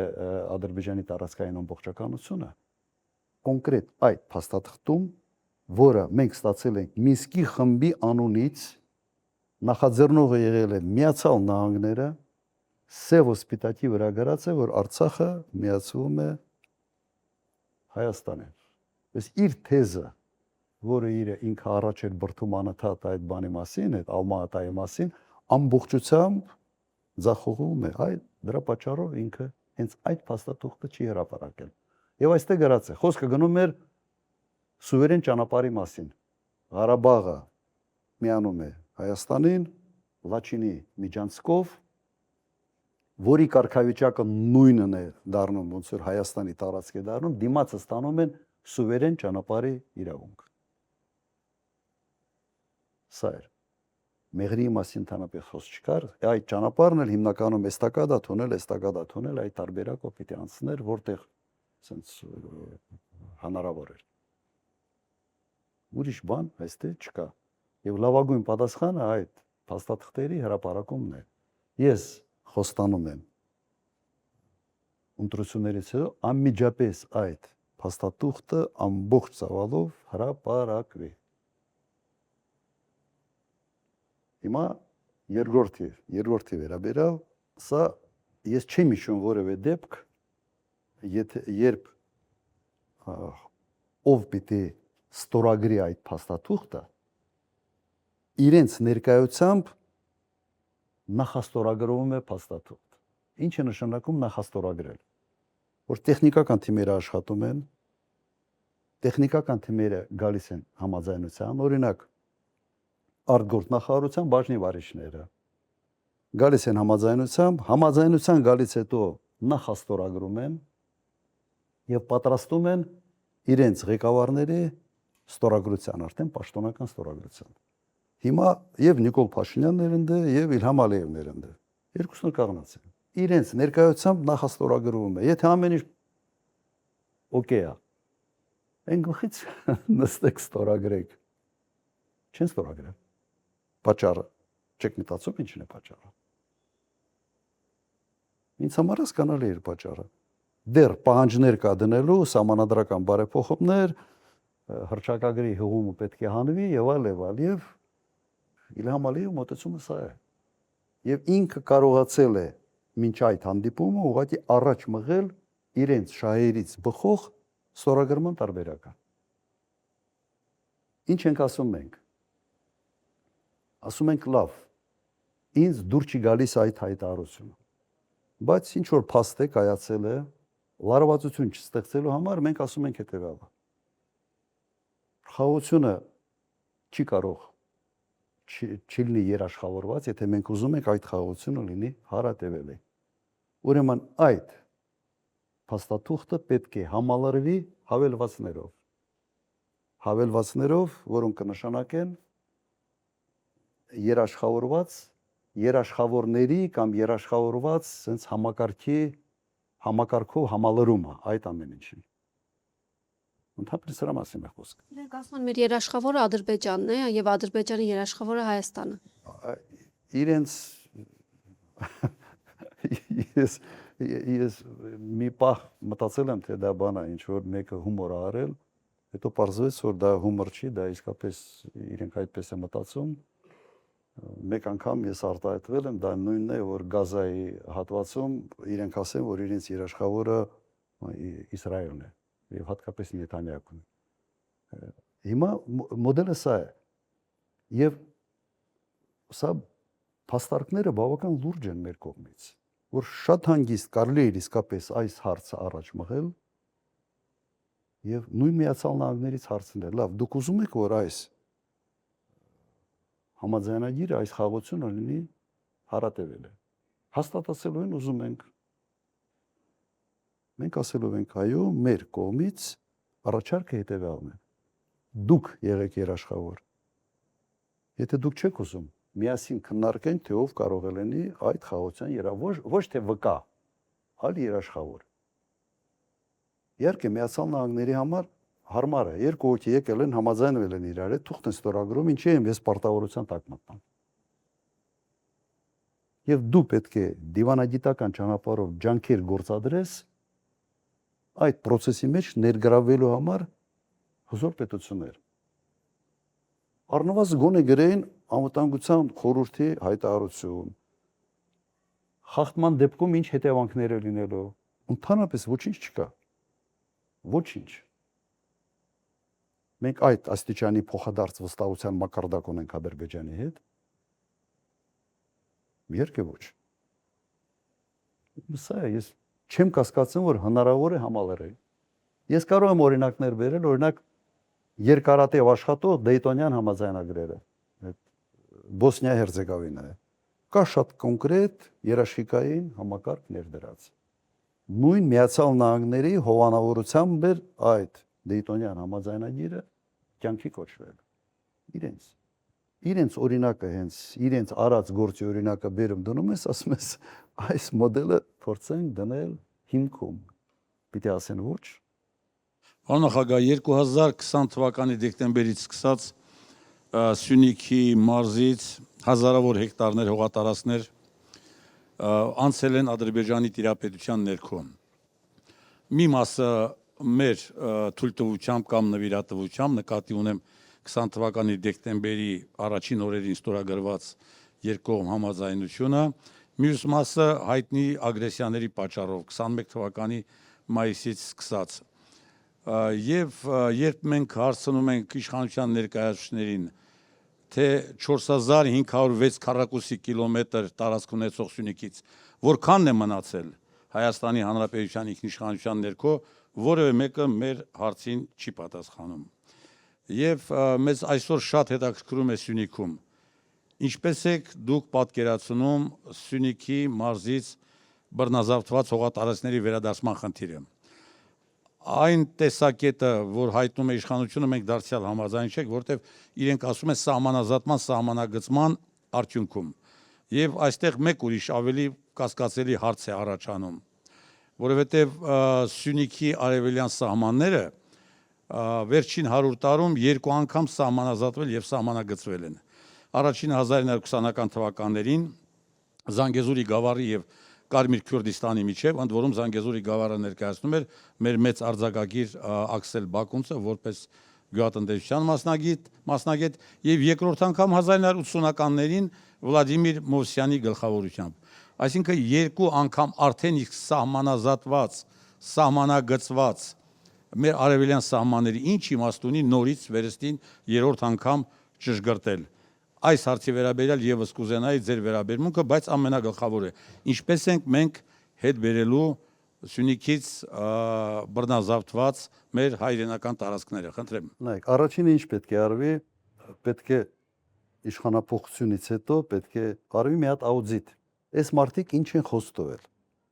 Այսօր հանրությունը չգիտի։ Թվում էր թե 18 թվականից իշխանությանը եկել ամենից թափանցիկ իշխանությունը, պարզվել է, որ եկել է ամենից փակ իշխանությունը հանրության համար։ Դե մի բան ասում են, լրիվ ուրիշ բան տեսնում ենք արդեն հողի վրա։ Պետք է այդ աուդիտը արվի եւ հասկանանք ինչ կարգի պայմանավորություններ կան, այդ պայմանավորությունները բանավոր են թե թղթի վրա դրած են, որ հասկանանք թե ինչի հետ գործ ունենք։ Երկրորդը, ընդհանրապես սահմանազատման բանակցությունները բարդ բանակցություններ են։ Ենթադրում է, որ ամեն քառակուսի մետրի համար բանակցություններ են գնում։ Հիմա Հայաստանը մեկ բան է ցույց տվել, որ պատրաստ է հետ գնալ։ Բոլոր վիճելի հարցա, վիճելի հարցի կապ չունի։ Եթե հիշում եք այդ բանակցությունները, այն ժամանակ GPS-ով են, չէ՞ անում, ինչ որ անհասկանալի, ինչ որ ոչ կանոնակարգված էր, ոչ նորմատիվային փաստաթղթեր են կիրառվել, ոչ մի բան չանելով օրինական, ուրեմն պետք է գնահատենք իրավիճակը եւ ամուր կաղնենք մեր շահերի պաշտպանության գործին։ Եվ երբեք, ասենց ասեմ, սահմանազատման process-ը ինքը իր մեջ կոնֆլիկտ չպիտի անանի։ Չկա կոնֆլիկտ։ Մենք Վրաստանի հետ լավ տարիներ սահմանազատում էինք։ Չի պիտի դա բերի կոնֆլիկտի։ Իրենք ուզում են հետեւյալն է, չէ՞ ասում են, հենց սկսես քո հողերի համար պայքարել, դու հրահրելու ես պատերազմ։ Սա է հիմնական թեզը։ Բա ուրիշ ձևի քո հողը ոնց պիտի պահես, եթե չբանակցես եւ ամուր, այսպես ասենք, բանակցային դիրքերից քո փաստարկներով, քարտեզներով պետք է նստես խոսես։ Հիմա ինչ որտե ես Ադրբեջանի, այսպես ասենք, բանը մոտեցումը, մոտիվացիա կարող եմ բացատրել։ Հիմա դիմացը մեկնա, որ ամեն ինչում հետա գնամ։ Ինչի առաջ չգնալ։ Ես ելնեի բանակցող եւ դիմացի քո այդ բանակցողը դու ինչ պահանջ դնում ես ինքը ընդունում է, ինչ դնում ես ինքը ընդունում է, կրկնակի ավել ես դնում եւս ընդունում է, իհարկե անընդհատ քո պահանջները դու կմեծացնես։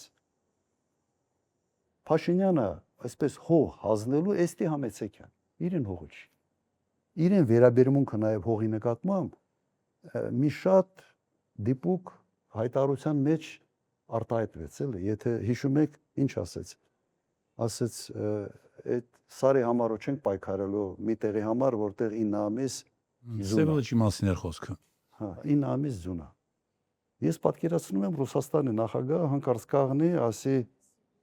այս ամբողջ Ռուսաստանի հյուսիսը պիտի հանձնել ու ուզում է վերցնի։ Իր նկատմամբ սա բան էր, սա ռեֆլեքսի պես ինչ որ բան էր, ինքը բանը ասել, բայց այդ իր ասածը արտահայտում է իր վերաբերմունքը հողի նկատմամբ ինչպիսին է։ Չկա ինքը սեփականատերի վերաբերմունք այդ հողի նկատմամբ որպես երկրի առաջնորդ չունի։ Ոչ թե անձնապես սեփականատեր, այլ երկրի այդ սուվերենության զգացողություն ինքը չունի։ Եթե ունենար այդ նախադասությունը կյանքում չեր ասի, կյանքում։ Ինքնագիտակցության մեջ իր մոտ դա կա, ինքը դա ասեց։ Պարոն նախագահ, ես ցավով պիտի արձանագրեմ, որ մայրաքաղաքից միշտ չէ, որ երևում է Սյունիքը իր հիմնախնդիրներով, եւ այս օրերին Սյունիք այցելող քաղաքական ուժերի շատերը պատկերացնում եք ագարակից մինչև Սիսիան պատտվում են, բայց Սյունիքյան որևէ խնդրեմ չեն քննարկում եւ լուծման ուղի չեն մատնանշում։ Այսօր մեզ շատ մտահոգում են մեկ այլ հարց եւս եւ կուզենայինք դրա վերաբերյալ իմանալ ձեր դիրքորոշումը։ Վերջին 2-3 տարում շատ մեծ գրոհ է կառավարության կողմից սկսվել Սյունիքի կրթական մշակութային համակարգի հանդեպ։ Շատ վտանգավոր հետևանքներ իր մեջ պարունակող։ Եվ կրթօջախների կրճատում, եւ 300 դպրոց, 500 մանկապարտեզ ծրագրի շրջանակում խոստացած 40-ից ավելի կառուցումների վերաբերյալ մեզ խաբելու փաստը, մի շարք նման այլ փաստեր, բայց ես կուզենայի դրանցից առանձնացնել կրթության նախարարի հայտնի որոշումը հրամանը, որի համաձայն ընթացիկ ուսումնական տարվա նից ուրեմն մեր գյուղական բնակավայրերից 48 դպրոց պետք է չգործեն։ Ընդ որում իրենք մեր մարզը մոտ 100 բնակավայր ունի, պատկերացնում եք, խոսքը մեր մարզի բնակավայրերի կեսի մասին է, եւ մենք փորձ ունենք, որ եթե գյուղում դպրոցը ուրեմն չի լինում, փակվում է, ապա տարիների ընթացքում նաեւ գյուղը ասպարեզից վերանում, հեռանում է։ Այս հարցով մեզ շատ հետաքրքիր է, կրկնում եմ, ձեր դիրքորոշումը, մանավանդ նրանց պատճառաբանությունը շատ սնանկ է, ասենք մի դեպքում ասում են գյուղում երեխաներ չկա, չեն ասում ինչու երեխաներ չկա, մեկ այլ դեպքում ասում են կրթության որակի բարձրացման նպատակ ունենք, որը դարձյալ կարելի է հերքել 1-2 նախադասությամբ, եւ այսպես ուզում են հիմնավորել Սյունիքի դպրոցները փակելու մեր գյուղական բնակավայրերին հարվածելու այս քաղաքականությունը։ Նույնը կարող եմ ասել մշակույթի ոլորտում, այստեղ նույնպես խտրական, շեշտում եմ, խտրական վերաբերմունք է դրսևորվում կառավարության կողմից եւ մասնավորապես ԿԳՄՍ նախարարության կողմից։ Ինչ ենք ձեզանից խնդրում։ Նախ կկարողանաք նոր կառավարությունը կանգնեցնել այս գրոհը Սյունիքի նկատմամբ, Սյունիքի կրթական մշակութային համակարգի նկատմամբ, եւ երկրորդը, արդյոք տեսականորեն հնարավոր է, որ նոր կառավարությունը վերանայի որոշ որոշումներ, որոնք ուղղակիորեն վնասում են Սյունիքի կրթական մշակութային համակարգի բնականոն ընթացքին։ Այդ մոտեցում մենք չեղարկելու ենք եւ դա մեր ծրագրային դրույթ է եւ մենք բոլոր հանդիպումների ժամանակ դրա մասին խոսում ենք։ Միայն իդեպ Սյունիքում չի։ Հայաստանով մեկ իրենք կառուցում են դպրոցներ, ուրիշ դպրոցներ փակելու համար։ Մեր մոտեցումը հետևյալն է. դու չես կարող մեկ դպրոց կառուցել 5 դպրոց փակելու համար։ Եվ խնդիրը հենց դա է։ Հայաստանում շատ են փոքր գյուղերը եւ տվյալ դեպքում գյուղի գոյությունը կախված է ինչ-որ չափով նաեւ դպրոցով։ Կա դպրոց այդ գյուղում թե չկա։ Իհարկե փոխելու ենք։ Եթե փորձում են հիմնավորել կրթական որակը բարձրացնելով, նայեք, ժամանակակից ուսուցանելու մեթոդները հնարավորություն են տալիս լրիվ այլ կերպ ապահովել մակարդակը։ Ուղղակի կամ իրենք չգիտեն, կամ չեն ուզում իմանալ, կամ իսկապես նպատակ է դրված գյուղերի քանակը մի քանի տարվա ընթացքում շեշտակի նվազեցնել։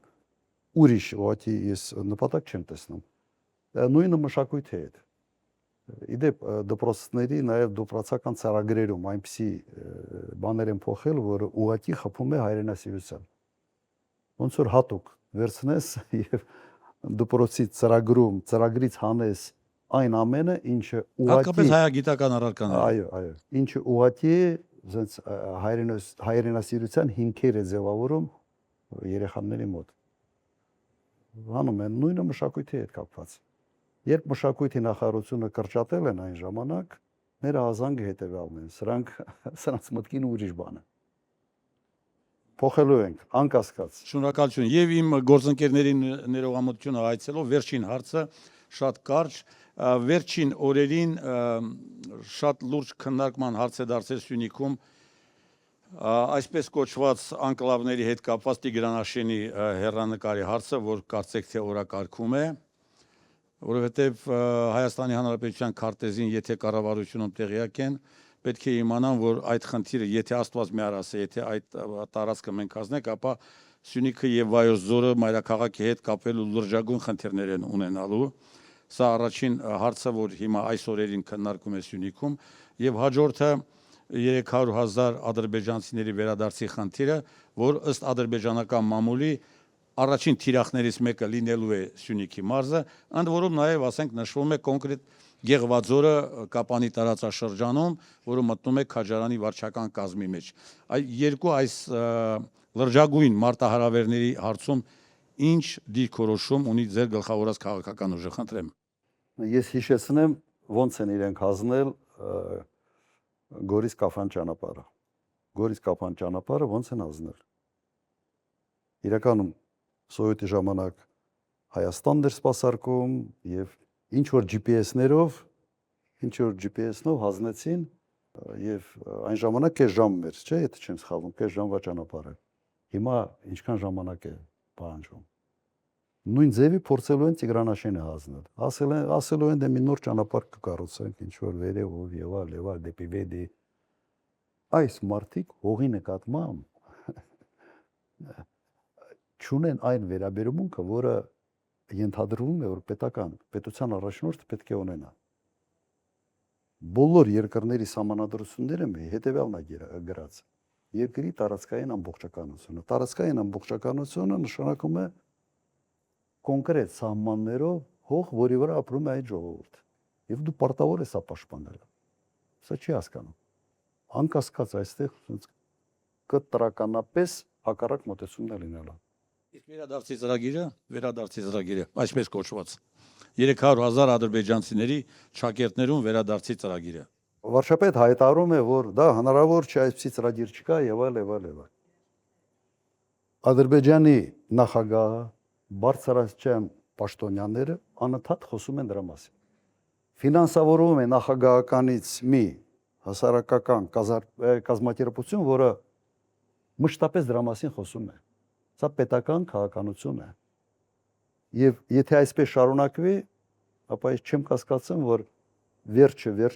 գործ հասնելու է նաև դրան։ Ուղղակի չեմ կասկածում։ Եվ հիմա ինչ է ասում Փաշինյանը, ասում է դուք որ խոսում եք Արցախի վերադարձի մասին, արցախցիների վերադարձի իրավունքի մասին, իրենք էլ խոսում են 300,000 ադրբեջանցիների։ Իմիջիալոց առաջինը այն ժամանակ վիճակագրությամբ 160,000 մոտ ադրբեջանցի կար Հայաստանում, ոչ թե 300,000։ Երկրորդը դրանց ճնշող մեծամասնությունը փոխանակման ծրագրերով են գնացել Ադրբեջան եւ այսօր բազմաթիվ գյուղեր կան, որոնք այն ժամանակ փոխանակման ծրագրով են։ Չկա, դու չես կարող նույն հարթության վրա դնել, երբ որ կողմերի համաձայնությամբ տեղաշարժ է եղել, մեկից դուրս են եկել եւ գյուղերի փոխանակում է եղել, դու չես կարող այդ ծրագիրը այդ խնդրից խոսալ ադրբեջանական տերմինաբանությամբ, չես կարող խոսալ։ Սա ոնց որ քո երկրի շահերի հակառակ քայլերի դիմես։ Դա խայտարակություն է։ Ուրեմն այստեղ վտանգը կա, եթե Նիկոլ Փաշինյանը մնա իշխանության, համոզված եմ, որ վերջով հասնելու ենք դրան։ Սկսելու են ադրբեջանցիների վերադարձի ծրագիր իրականացնել Հայաստանում։ Չեմ կասկածում։ Պարոն նախագահ, թույլ տվեք հարցը սկսել ցիտատով, ուրեմն Հայաստանը գնում է Բանդերովյան Ուկրաինայի ճանապարհով։ Սա Դմիտրի Մեդվեդևի խոսքերն են երեք հայտարարված։ Ինչ եք կարծում, Զելենսկիի այցը Հայաստան Ռուսաստանի համբերության բաժակը վերջնականապես լցրեց, վերջին կաթիլն էր։ Ես շատ կցանկանայի, որ դա վերջ կաթիլը չլիներ։ Հայտարարությունները շատ կտրուկ են եւ կոշտ երեք։ Եվս դա ենթադրությունների դաշտ ենք մենք մտնում, իսկապես շատ կոշտ են հայտարարությունները։ Հույսով եմ, որ վերջ կաթիլը չի, բայց եթե քաղաքականությունը չփոխվի, այո, վերջ կաթիլն է դառնալու։ Միգուցե վերջի զգուշացումն է, բայց իմ տպավորությամբ, որ իրենք անցել են արդեն շատ կոնկրետ քայլերի։ Ես Չեմ կարծում, որ Փաշինյանի նկատմամբ վստահությունը հնարավոր է վերականգնել, որտեղ ինքն անում է քայլեր, որոնք ոնց որ անդարձելի են դա process-ը սարքում։ Հիմնականում զսպող հանգամանքը Ռուսաստանում ինչքանով ես եմ պատկերացնում իրավիճակը, հայ ժողովրդի նկատմամբ այդ բարեկամական վերաբերմունքն է, ասենց ընդհանուր մեր անցյալը մեկ պետության մեջ, ես դա նույնիսկ մի երկու անգամ արտահայտվել եմ իբրև սենտիմենտալ որոշակի վերաբերմունք, որը ավելի ասենց զսպում է Ռուսաստանին ավելի կտրուկ քայլերի դիմելու համար։ Վերջերս մի հանդիպման ժամանակ ասացի, եթե չեմ սխալվում, Երեք Սիսիանում։ Վերջերս Լիտվայի նախագահը եկավ այստեղ եւ ստորագրվեց մի պայմանագիր ռազմավարական գործընկերության, եթե չեմ սխալվում։ Լիտվայի արտգործնախարարը մի քանի օր առաջ հայտարարել է, որ ՆԱՏՕ-ն պետք է թիրախավորի Կալինինգրադում ռուսական ռազմական օբյեկտները։ Պետք է ոչ թե թիրախ, պետք է ուղղակի հարձակվի։ Եվ ռուսները ուրիշ լեզու չգիտեն, միայն ուժի լեզուն են հասկանում։ Հիմա վերջապես դու պետք է հասկանաս, դու չես կարող նման դիրքորոշում ունեցող երկրի հետ ունենալ ռազմավարական գործընկերության համաձայնագիր եւ այդ կարգի հարաբերություններ եւ դաշնակցային ռազմավարական դաշնակցային հարաբերություններ ունենալ Ռուսաստանի հետ։ Սա բան չէ, կարճ միացում է տալիս։ Կոնկրետ Լիտվայի արտգործնախարարը ասում է, ոչ միայն Լիտվայի, բայց նաեւ Լիտվայի ասում է, որ մենք պատերազմի մեջ ենք Ռուսաստանի հետ։ Ռուսաստանը փաստաթղթերով քո ռազմավարական դաշնակիցն է։ Չես չհարգել։ Չես կարող այս երկու հանգամանքը իրար հետ չի համադրվում։ Գոնե այս վիճակում զուսպ մնա, դու այս պահին, որ չստորագրեր այդ պայմանագիրը, ասենց աշխարհը կփլզվեր, չէր փլզվի, չէ։ Մի հատ հարաբերությունները կարգավորի քո դաշնակցի հետ, որից հետո կամ համբերություն ունեցող մի քիչ համբերի սպասի, երբ հարաբերությունները այդ երկրների հետ կկարգավորվեն, հետո էլ զարգացրու։ Մենք էլ ենք աշխատել, բազմաթիվ պայմանագրեր ենք ստորագրել Արևմուտքի հետ, բայց երբեք չենք արել քայլեր, որոնք մեր դաշնակիցը կարող է դիտել որպես իր անվտանգության սպառնալիք։ Այդ բանաձևը պետք է միշտ մտքում պահես։ Հենց դու անում ես նման քայլեր, դու ոնց որ կամուրջներ վառես։ Այս վիճակն է։ Պարոն նախագահ, եթե թույլ տաք մեկ փոքրիկ հարցել, Հայաստան-Ադրբեջան հարաբերությունները ինչ ձևաչափով եք դուք պատկերացնում, եթե իշխանության գաք, որտեղ մեր իշխանությունները արդեն նկարագրեցիք,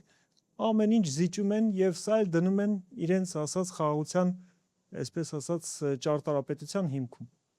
Եթե այդպես չէ, ապա ինչպես պետք է վարվել։ Մի միտք պետք է ասեմ, որը մի քիչ կտարբերվի միգուցե այսօրվա դիսկուրսից։ Ենթադրվում է եւ այսօր սա ասենց գերակայող թեմա է դառել, որ առանց խաղաղության պայմանագրի ընդհանրապես հնարավոր չի հարաբերություններ կառուցել, չէ՞։ Սա ասենց միջև այդ խաղաղության պայմանագիրը չլինի, որևէ կերպ հնարավոր չի կառուցել հարաբերություններ։ Հիմա աշխարհում առնվազն մի քանի տասնյակ դեպքեր կան, որ կան սահմանային վեճեր, կա չպայմանավորված այսինքն կամ տարածքներ, որոնց նկատմամբ վիճում են այդ երկրները,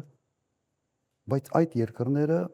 շատ լավ իրար հետ հարաբերությունների մեջ են, համագործակցում են, մեծ ծավալ է առևտուր, դիվանագիտական հարաբերություններ։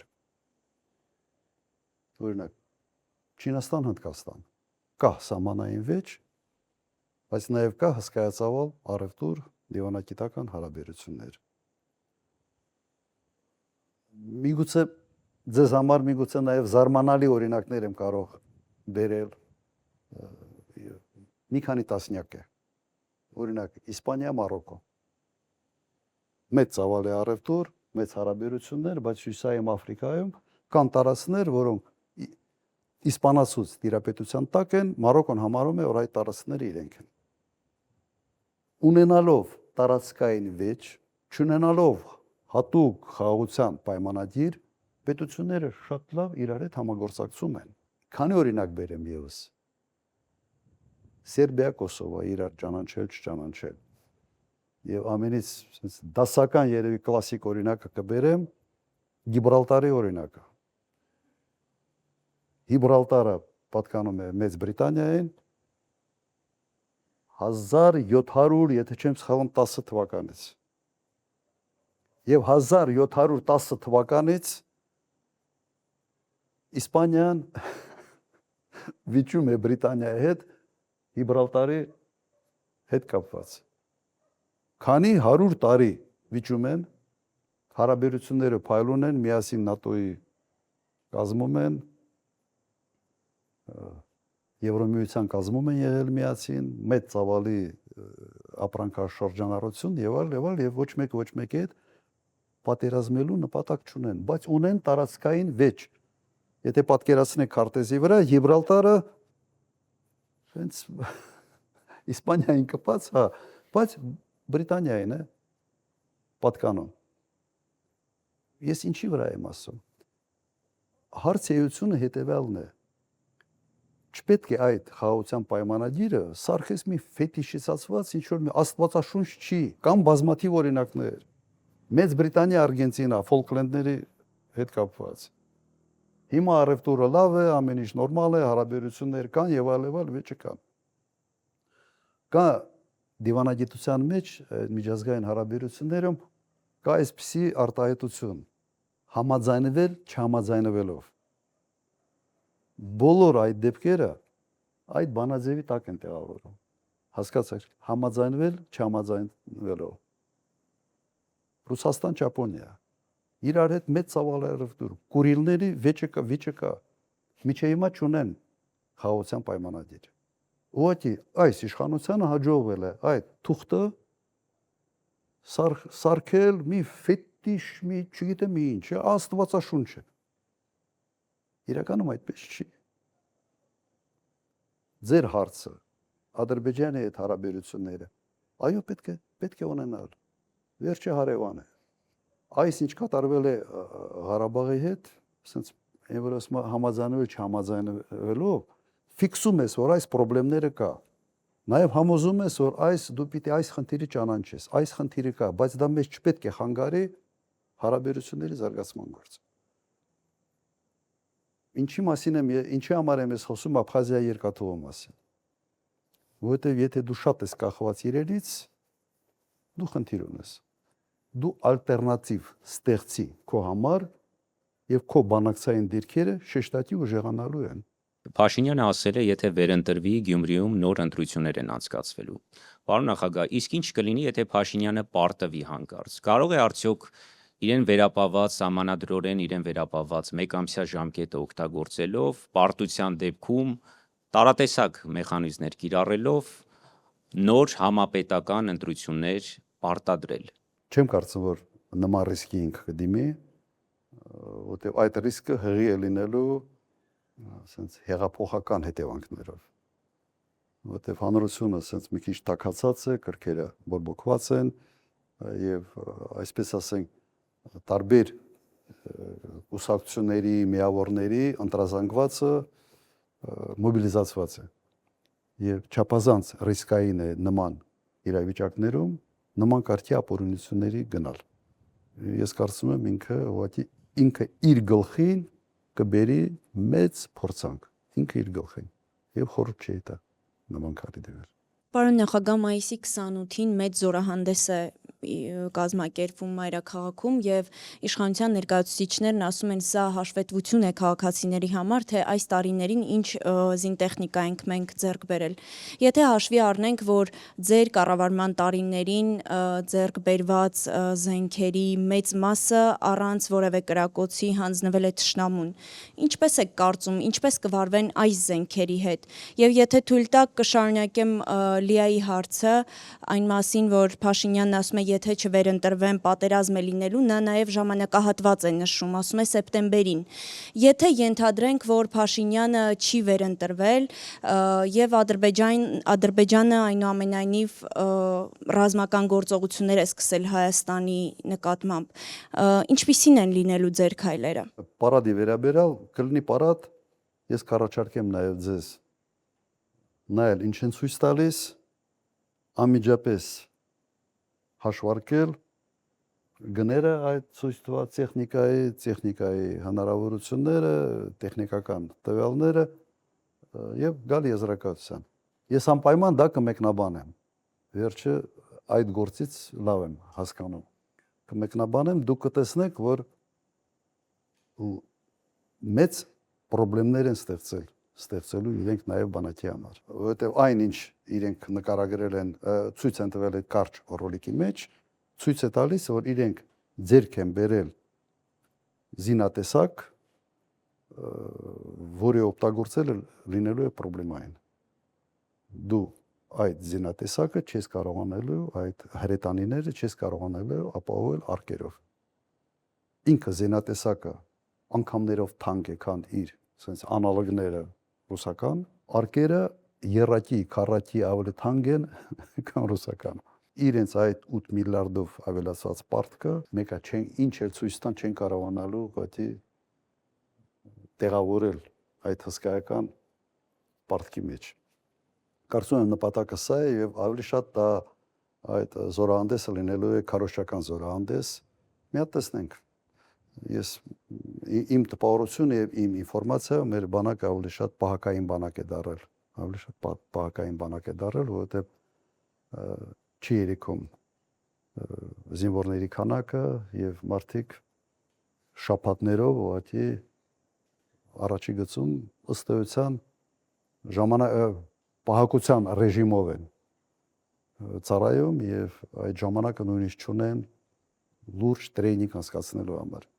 Իսկ այսօրվա բանակը եւ այսօրվա ինչ որ տեսնում ենք Ուկրաինայի դեպքերից հետո այսօրվա մարտական գործողությունների էությունը շեշտակի փոխվել է։ Լրիվ ուրիշ կարգի տրեյնինգ է ուզում, լրիվ ուրիշ կարգի։ Սա առանձին թեմա է, առանձին թեմայի շուրջ երևի կարելի է երկար խոսալ, կարծում եմ հիմա չարժի։ Ավելի sense մեր մեկնաբանությունները կլինեն ամսի 28-ից հետո։ Իսկ ինչ վերաբերում է պատերազմին, եթե չվերընտրվի եւ Ադրբեջանը պատերազմ սկսի։ Ուղղակի շանտաժ է, որի հիմքում ոչինչ չկա, որի հիմքում կա իր մոլուցքը վերընտրվելու։ Ուրիշ բացատրություն ես չունեմ։ Պարոն Քոչարյան, քանի որ զրույցում շատ քիչ խոսեցին Քարոզ Արշավի մասին եւ քանի որ ես վերջինն եմ, փորձեմ Քարոզ Արշավի հետ կապված հարց տալ։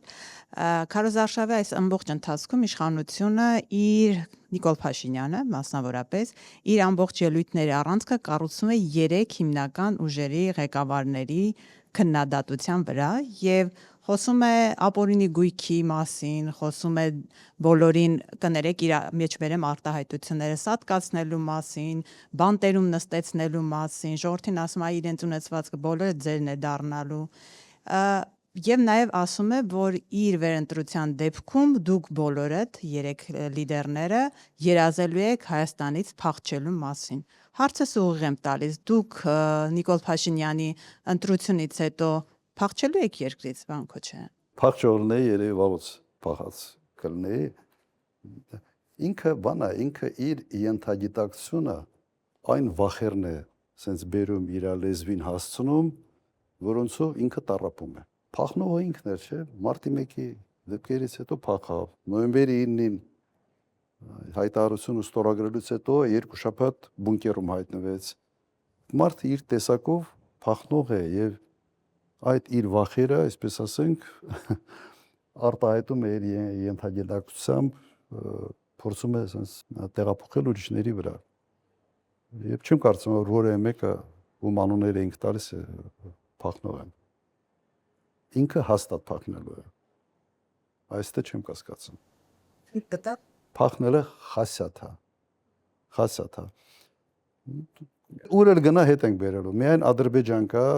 որ Թուրքիա որտեղ կարող է գնա եւ հանգիստ մնա։ Ես կարծում եմ նաեւ այն մեծ լագը, որը կա ընտրություններից հետո եւ միջև իշխանության հանձնումը իրեն մեծ հնարավորություն է տալիս ճողոպրելու։ Իսկ դրա վարպետն է ինքը։ Դեռ մրցակից չունի։ Եվ ընտրությունների խոսույթի հետ կապված եւս մի հարց Իդեպ խոսքը դրեմ, ինչքան հասկանում եմ, կենտրոնական ընտրական հանձնաժողովը այդ խոսույթը համարել է նորմալ։ Եթե չեմ սխալվում, 3 այդպիսի որոշում մենք քաղաքական հայտարարություններ են։ Հա, քաղաքական ասում Քաղաքական կսպանեմ։ Ես պատկերացնում եմ, եթե ես նման հայտարարություն անեի, կամ որևէ մեկը մեր թիմից նման հայտարարություն աներ, որտեղ կհայտնվեր։ Այդ դեպքում դուք Բակրատ Սրբազանին խի եք պահում բանտում միջև այսօր։ Ինչ որ նարկոմանների հետ կապված ասելա գյուլելա պետք։ Չէ, եթե չեմ սխալվում, բանում նյութերում դա է։ Հիմա Նիկոլ Փաշինյանը իշխանություն ունենալով ասում է կսպանեմ։ Հա ինձ է, չէ՞ ուզում։ Հիմա ինչ ասեմ։ Սա է մեր իրականությունը։ Եվ մի հարցի եմ ուզում անդրադառնալ կրկին Քարոզարշավի խոսույթի հետ կապված։ Պարոն Քոչարյան, Նիկոլ Փաշինյանը 2 օր առաջ Արաբգիրում էր եւ քաղաքացիները բավականին շատ ընդդիմախոսներ կային եւ այնտեղ նա հունից դուրս եկավ եւ մասնավորապես արցախցիների հետ կապված այնքան էր հունից դուրս եկել, որ ասում էր դուք ինչ գործ ունեք այստեղ, դուք ինչու չեք զոհվել այնտեղ։ Դրանից հետո ինքը արդարացավ, ասաց ես ամբողջ արցախցիներին չեմ ասել, եւ Արցախի պսևդո էլիտային եմ քաղաքական ասել։ Էլի հարցս ուղիղ է, պարոն Քոչարյան, ինչու օրինակ դուք չեք զոհվել։ Այդ հարցը ինձ եք տալիս, թե իրեն պիտի տակ։ Երբ որ 200 քառակուսի կիլոմետր Հայաստանի տարածքից որ հանձնեց, ինք սուվերեն տարածքից, ինք ԿՊ-ի էլիտայի հետ ինչի չի զոհվել։ Ես կարծում եմ ամենից արդարը կլներ 44 օրյա պատերազմ պարտվելուց հետո, եթե ինքը մի քիչ թասիբ ունենար, ինքը պիտի ինքնասպան լիներ։ Ինքը պիտի ինքը իրեն խփեր։ Արցախ հանձնելուց հետո պիտի կախեր ինքը իրեն։ Հիմա ինչ վերաբերում է ինձ, ես Արցախից որպես հաղթանակած նախագահ եմ եկել Հայաստան։ Այլ ոչ թե պարզված եւ կզած ինչպեսին ինքն է։ Ամենից այդ բանը այդ ինչ որ ասում եք, երևի ամենից շատը իսկապես իրեն է վերաբերվում եւ մենք պետք է հիշենք հետեւյալը։ Արցախից մարդիկ դուրս են եկել 9 ամիս շատ կոշտ բլոկադայից հետո։ 9 ամիս շատ կոշտ բլոկադայից հետո։ Եվ Հայաստանը չի արել ոչինչ, ես չեմ ասում ռազմական գործողությունների մասին, նաև քաղաքականապես չի արել ոչինչ այդ հարցը լուծելու համար։ Բլոկադան որտեղից հայտնվեց, այսպես ասենք, սկսեց էկոլոգիական, հիշում եք, շարժումով, ավարտվեց հենց տոտալ բլոկադայով։ Երբ ինքը ստորագրեց հոկտեմբերի 6-ին Պրագայում մի հայտարարություն, որտեղ ինքը ճանաչեց Արցախը Ադրբեջանի մաս, անմիջապես Արցախի ժողովրդի ինքնորոշման իրավունքը վերափոխվեց սեպարատիստական շարժման։ Սա պրինցիպիալ ձևով փոխեց իրավիճակը։ Տարբերությունը ես կրկնեմ, եղել է ինքնորոշման իրավունքը իրականացվող ժողովուրդ, ավտոմատ ինքը դառավ մեկ այդ ստորագրությամբ սեպարատիստական շարժում, Արցախի ղեկավարությունը եղել են ինքնորոշվող ժողովրդի ընտրյալ ղեկավարություն, ավտոմատ դառել են սեպարատիստների ղեկավարներ, պաշտպանական բանակը ՊԲ-ն ավտոմատ դառել է անօրինական, ասենց ապօրինի զինված ստորաբաժանումներ։ Ադրբեջանը արդեն կոչեց ահաբեկչական միավորումներ։ Դուք պատկերացրեք մեկ մարդու ստորագրությամբ ինչպիսի տրանսֆորմացիա կատարվեց Ղարաբաղի հետ։ Այդ մարդը իր պատասխանատվությունը չի զգում ինքը ինչ արել։ Մակրոնն ա իրեն համոզել, ինքն է Մակրոնին համոզել, Ալիևն է համոզել, ես չգիտեմ ինչ է կատարվել այդ խոհանոցի մեջ։ Բայց մեկ ստորագրությամբ ամեն ինչը սենց շուռ եկավ, ամեն ինչը շուռ եկավ, եւ հետևանքները սա են։ Ինքը ուղղակի մեղավոր է, ուղղակի պատասխանատու է այն ամեն ինչի հետ, ինչ կատարվեց Ղարաբաղի հետ այդ օրերին 23 թվականի սեպտեմբերին։ Ամեն ինչը ինքը բացատրություն չունի եւ իսկապես դրանից հետո այդ մարդը պետք է ինքը իր հարցը լուծել, եթե մի քիչ, sense մի գրամ բան ունի, պատասխանատվության զգացում ունի ժողովրդի հանդեպ։ Հիմա այդ ժողովրդին ասում է խիչեք մեռը։ Ենթադրում եմ, որ ինքը շատ ուրախ կլներ, որ ընդհանրապես մեռնեին։ 5000 զոհ, 12000 վիրավորը տվեց, մարսեց, վերընտրվեց։ Հիմա էլ ասում եմ, ինչ ա եղել, 120-ն էլ ընդեղ մեռնեին։ Կգամ կասեմ, կչոքեմ, կգնամ գերեզմաններին, ծաղիկ կդնեմ, կչոքեմ, ձեռը սրտի վրա կդնի, ինչ որ դերասանություններ կանի եւ հերթական անգամ կմարսի։ Երևի դա է։